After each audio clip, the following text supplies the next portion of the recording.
നമസ്കാരം. ആഗോള വ്യാപാര രംഗത്ത് അമേരിക്കൻ പ്രസിഡന്റ് ഡൊണാൾഡ് ട്രംപ് പിന്തുടരുന്ന വിചിത്രമായ ഇരട്ടത്താപ്പ് നയം ഒരിക്കൽ കൂടി പരസ്യമാകുന്നു. ഒരേ സമയം ഇന്ത്യയുടെ നികുതി നയങ്ങളെ പരസ്യമായി തെറിവിളിക്കുകയും കടുത്ത സാമ്പത്തിക ഉപരോധങ്ങളും അധിക നികുതികളും അടിച്ചേൽപ്പിക്കുകയും ചെയ്യുക. തൊട്ടു പിന്നാലെ പ്രധാനമന്ത്രി നരേന്ദ്രമോദിയോടുള്ള വ്യക്തിപരമായ സൗഹൃദം മുൻനിർത്തി ഇന്ത്യയുമായി വ്യാപാര കരാറിലെത്തുമെന്ന് പ്രഖ്യാപിക്കുക. ഇതാണ് ട്രംപിന്റെ പുതിയ ശൈലി.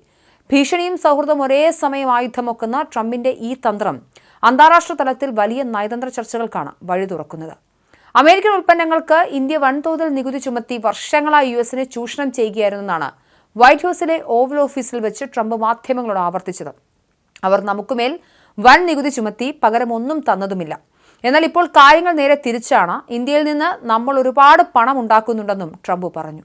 ഇന്ത്യയുടെ വ്യാപാര നയങ്ങളെ കടുത്ത ഭാഷയിൽ വിമർശിക്കുമ്പോഴും നരേന്ദ്രമോദിയോടുള്ള ഇഷ്ടം പ്രകടിപ്പിക്കാൻ ട്രംപ് മറന്നില്ല.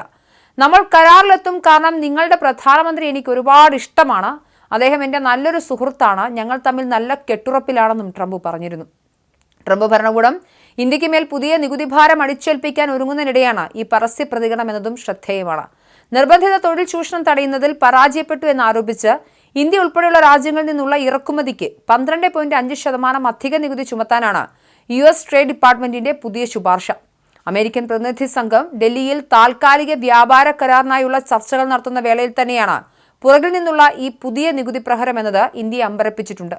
ട്രംപിന്റെ ഈ ചൂടും തണുപ്പും കലർന്ന സമീപനം കേവലം ഒരു സൗഹൃദ പ്രകടനമല്ല, മറിച്ച് ഇന്ത്യയെ സമ്മർദ്ദത്തിലാക്കി സ്വന്തം വ്യവസ്ഥകൾ അംഗീകരിപ്പിക്കാനുള്ള കൃത്യമായ ബിസിനസ് തന്ത്രമാണെന്ന് അന്താരാഷ്ട്ര നിരീക്ഷകർ വിലയിരുത്തുന്നു. മുൻപ് ഇന്ത്യൻ ഉൽപ്പന്നങ്ങൾക്ക് 50% വരെ നികുതി ചുമത്തിയ ട്രംപ് നയം US സുപ്രീം കോടതി നിയമവിരുദ്ധമെന്ന് കണ്ട് റദ്ദാക്കിയിരുന്നു. തുടർന്ന് നികുതി 10% കുറയ്ക്കാൻ അമേരിക്ക നിർബന്ധിതരായി.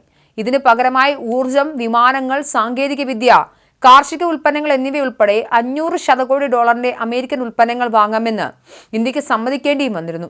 ഇത്രയും അധികം സാമ്പത്തിക നേട്ടങ്ങൾ ഇന്ത്യയിൽ നിന്ന് ഈടാക്കിയിട്ടും വീണ്ടും പുതിയ നികുതി ഭീഷണികൾ ഉയർത്തുന്നത് ട്രംപിന്റെ കടുത്ത അമേരിക്കൻ ദേശീയതാവാദത്തിന്റെ ഭാഗമാണ്. ഇന്ത്യയെ സാമ്പത്തികമായി ദ്രോഹിക്കുന്ന തീരുമാനങ്ങൾ കൈക്കൊള്ളുമ്പോൾ ഇന്ത്യൻ ജനതയ്ക്കിടയിലും നയതന്ത്ര തലത്തിലും ഉണ്ടാകാനിടയുള്ള അമർഷം തണുപ്പിക്കാനാണ് മോദി എന്റെ ചെങ്ങാതിയാണ് എന്ന കാർഡുമായി ട്രംപ് രംഗത്തെത്തുന്നത്. ഈ പരസ്യമായ പുകഴ്ത്തലുകൾ വഴി ഇന്ത്യയുമായുള്ള തന്ത്രപ്രധാനമായ പ്രതിരോധ രാഷ്ട്രീയ ബന്ധങ്ങൾക്ക് വിള്ളൽ വീഴാതെ കാക്കാനും അതേസമയം വ്യാപാര മേഖലയിൽ ഇന്ത്യയെ പരമാവധി പിഴിഞ്ഞെടുക്കാനും ട്രംപിന് സാധിക്കുന്നു. പുതിയ നികുതി നിർദ്ദേശങ്ങൾ അന്തിമമായിട്ടില്ലെന്നും ചർച്ചകൾ തുടരുകയാണെന്നുമാണ് ഇന്ത്യൻ വാണിജ്യ മന്ത്രാലയത്തിന്റെ ഔദ്യോഗിക വിശദീകരണം. എങ്കിലും വ്യക്തിപരമായ സൗഹൃദങ്ങൾക്കപ്പുറം കടുത്ത സാമ്പത്തിക താൽപര്യങ്ങൾ മാത്രം മുൻനിർത്തിയുള്ള ട്രംപിന്റെ നയതന്ത്രത്തോട് ഇന്ത്യ എത്രത്തോളം വഴങ്ങുമെന്നത് വരും ദിവസങ്ങളിലെ ചർച്ചകളിൽ എന്തായാലും നിർണായകമാകും. ഇന്ത്യയുമായി വ്യാപാര ചർച്ചകളിൽ അമേരിക്ക ഏർപ്പെടുന്നു എന്നത് നമ്മളെ സംബന്ധിച്ചിടത്തോളം വളരെ നിർണായകവും പ്രധാനപ്പെട്ട കാര്യവും തന്നെയാണ്. എന്നാൽ ഒരേ സമയം തന്നെ ഇന്ത്യ മുൻപ് അമേരിക്ക ചൂഷണം ചെയ്യുകയായിരുന്നുവെന്നും അതിനുശേഷം നമ്മളെ തണുപ്പിക്കാൻ വേണ്ടി പ്രധാനമന്ത്രി നരേന്ദ്രമോദി പ്രിയ സുഹൃത്തായിരുന്നു എന്ന് പറയുന്ന ഇടത്ത് ഒരു പ്രശ്നമുണ്ട്. ആദ്യം പിണക്കുകയും പിന്നീട് സൗഹൃദം സ്ഥാപിക്കുകയും ചെയ്യുന്ന നയതന്ത്ര രീതികൾ ഒരു രാജ്യത്തിന് മറ്റൊരു രാജ്യത്തുള്ള വിശ്വാസ്യതയെ തന്നെ ബാധിക്കുമെന്നതും രാഷ്ട്രീയ നിരീക്ഷകർ ചൂണ്ടിക്കാണിക്കുന്നുണ്ട്.